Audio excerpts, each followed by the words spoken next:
Pour cette seconde leçon relative au modèle de la liaison de covalence délocalisée, seront abordés ces trois derniers paragraphes. Les deux formes limites relatives à la molécule de NO2- vous sont rappelées sur cette diapositive, où nous indiquons par ces flèches courbes comment certains doublés d'électrons se délocalisent sur la structure de la molécule constituée par l'enchaînement oxygène 1, azote, oxygène 2. Pour écrire les différentes formes limites d'une molécule, on retiendra tout d'abord que d'une forme limite à une autre, l'arrangement des atomes n'est pas modifié. En d'autres termes, le squelette de la molécule de NO2- est inchangé, squelette constitué par l'arrangement oxygène 1, azote, oxygène 2. On peut reformuler en disant que chaque liaison simple de la molécule n'est pas modifiée. Ici, dans NO2-, les liaisons simples correspondent à chaque trait en violet, comme indiqué par les flèches violettes. Les doublés d'électrons qui peuvent être déplacés sur le squelette de la molécule sont soit des doublés d'électrons non liants, soit des doublés d'électrons de liaisons multiples repérés dans les formes limites de NO2- par un trait vert.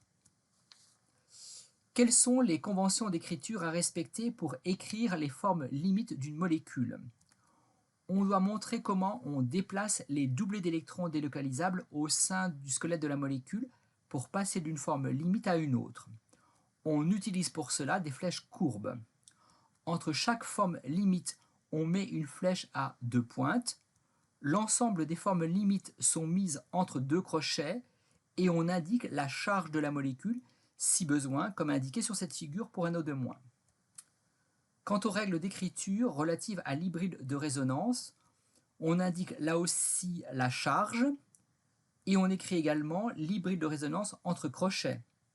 On met une flèche à deux pointes entre les formes limites et l'hybride de résonance pour signifier que la structure de l'hybride de résonance est la somme pondérée des différentes formes mésomères. Quant au symbole qui décrit la liaison par un trait plein surmonté d'un trait en pointillé, cela signifie, comme vu précédemment, que cette liaison est intermédiaire entre une simple et une double liaison, en ayant une longueur plus petite qu'une simple liaison, mais plus grande qu'une double liaison.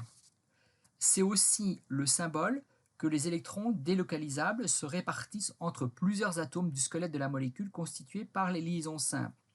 Pour la molécule de NO2-, ce double jeu d'écriture, indiqué par chacune de ces flèches rouges, indique que les deux doublés d'électrons en pointillé vert se délocalisent sur les trois atomes oxygène 1, azote, oxygène 2.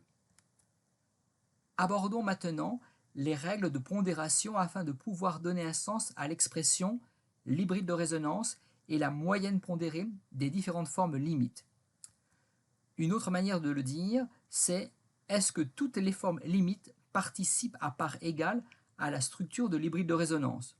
Soit aussi l'expression quelle est la pondération statistique du poids d'une formule limite dans l'hybride de résonance. Par exemple, est-ce que la forme limite numéro 1 a-t-elle un poids statistique plus important dans l'hybride de résonance de NO2- que la forme limite numéro 2? Les règles de pondération sont les suivantes. On dira qu'une forme limite respectant ces règles de pondération aura un poids statistique important.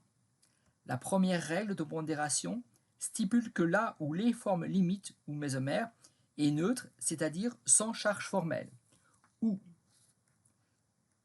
si la forme limite comprend des charges formelles, ces dernières doivent être le plus éloignées les unes des autres dans la forme limite.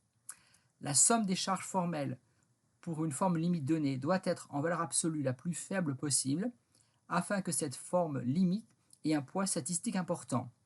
Et enfin, il faut que là où les charges formelles négatives soient portées par les atomes les plus électronégatifs, et logiquement que là où les charges formelles positives soient sur les atomes les moins électronégatifs.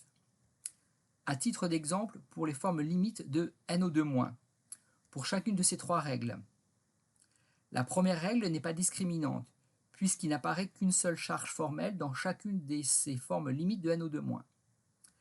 La somme des charges formelles en valeur absolue pour chacune de ces formes mésomères est de 1, et pour chacune de ces deux formes limites, on constate que la charge formelle moins 1 est porté par l'atome le plus électronégatif dans chacune de ces formes limites. Par conséquent, aucune de ces trois règles permettent de dire qu'une de ces deux formes limites de NO2- a un poids statistique plus important par rapport à l'autre. Ces deux formes limites ont donc le même poids statistique dans l'hybride de résonance de la molécule. Abordons la dernière partie de ce chapitre relative aux conséquences de la délocalisation des électrons en s'intéressant à la molécule de NO3-. La structure de Lewis de cette molécule est la suivante. Au regard de cette unique structure de Lewis, la géométrie moléculaire de NO3- serait la suivante, où la présence de la double liaison oxygène-azote va modifier la valeur des angles de liaison par rapport à celle de la figure de répulsion. On peut penser que l'angle de liaison alpha sera supérieur à 120 degrés, tandis que l'angle de liaison bêta sera plus petit que 120 degrés.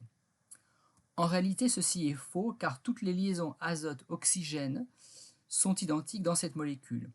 En effet, l'hybride de résonance de NO3- est représenté sur cette diapositive à gauche, où ce qui induit que toutes les angles de liaison oxygène-azote seront identiques, puisqu'aucune de ces liaisons n'aura un effet de répulsion électronique plus important que l'autre. La molécule de NO3- a donc une géométrie moléculaire qui est bien triangulaire plan, où chaque angle de liaison vaudra 120 degrés, valeur identique à celle de la figure de répulsion.